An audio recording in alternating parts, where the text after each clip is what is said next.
stop motion est une technique de film d'animation qui consiste à prendre une photographie à chaque changement de mouvement d'un sujet, et ce, à 25 images par seconde dans l'idéal.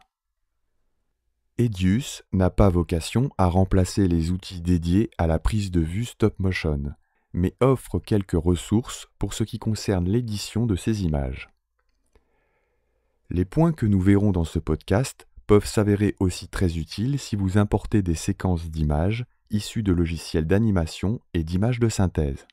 Avant de commencer à importer les photographies dans le chutier, il vous faudra vérifier et personnaliser les réglages utilisateurs.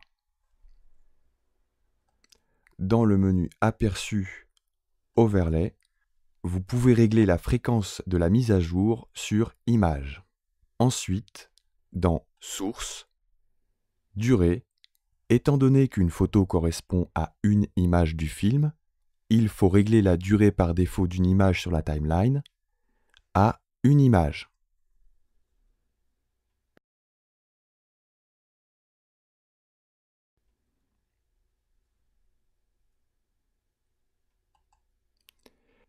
Si vous réalisez un film à 15 images par seconde et non pas à 25 images par seconde, c'est en personnalisant les paramètres du projet que nous allons créer que nous allons régler cela. Premièrement, je donne un nom au projet. Ici, créer un dossier est décoché, car le dossier Stop Motion était déjà existant. Important, il faut choisir un projet type se rapprochant le plus de notre projet. Étant donné que c'est une animation image par image, je vais prendre un projet au format progressif. Et je clique sur Personnaliser. Ici, nous allons donc choisir, comme dans notre exemple, 15 images par seconde.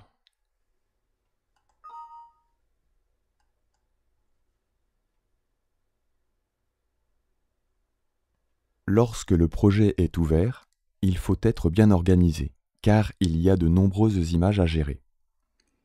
Dans notre exemple, je crée des dossiers par séquence, plan, prise. Puis nous créerons au fur et à mesure les dossiers correspondant à nos séquences de clips. Je prépare aussi les séquences de montage.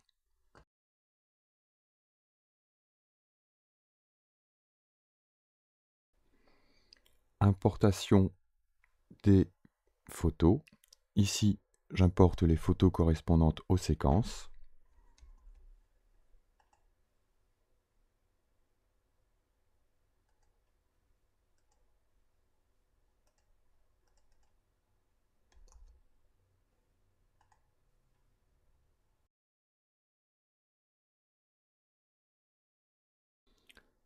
Voici le premier plan.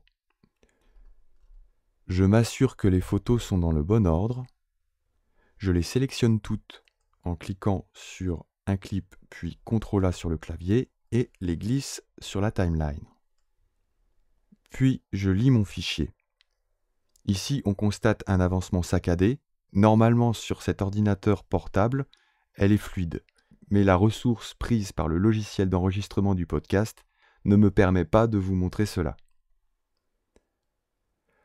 Donc une première lecture me montre qu'il n'y a pas de retouche à faire. Maintenant, je vais transformer la série de clips correspondante dans le chutier en séquence de clips. Donc ils sont tous sélectionnés. Clic droit, définir comme séquence. Vous pouvez toujours annuler cela en annulant la séquence. L'avantage d'utiliser la série de clips du chutier comme séquence permet de conserver l'essence initiale des images. Voici à gauche la séquence de timeline et à droite la séquence réalisée à partir des clips du chutier. Le premier besoin que l'on a en stop motion est le recadrage par l'outil de présentation. Si je réalise un tel effet à gauche, je pars de la timeline qui se trouve en 1920-1080. donc l'étirement est à 100%.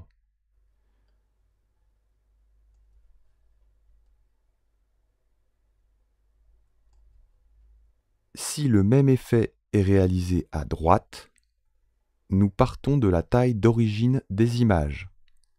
Vous pouvez le voir à la taille automatique générée par Edius. Le zoom est à 31%.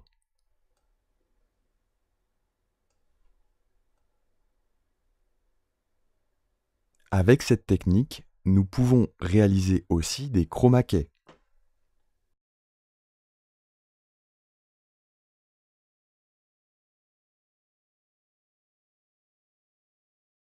On peut aussi rythmer finement une séquence grâce au flux optique.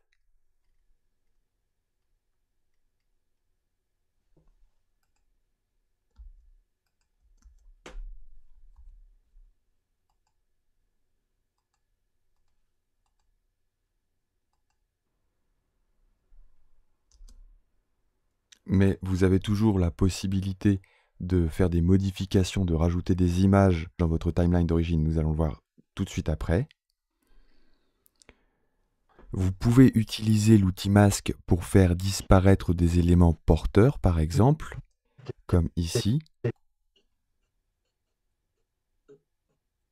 Lorsque vous effectuez des retouches dans une timeline d'origine, donc celle contenant les photos, pour par exemple copier ou allonger des éléments afin de les rythmer, ici nous allons allonger la fin. Donc je duplique mon élément en appuyant sur CTRL avant de lâcher la souris. On va le faire durer par exemple 10 images.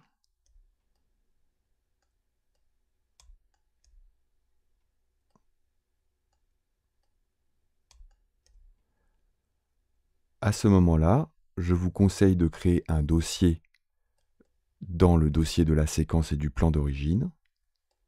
Donc là, celui-ci, on va l'appeler prise 2. La prise 1 étant celle d'origine. Je resélectionne tous les clips avec les modifications. Je les reglisse. Et à nouveau, nous faisons une séquence que nous allons remplacer dans l'assemblage. Vous voyez, la séquence a été rallongée.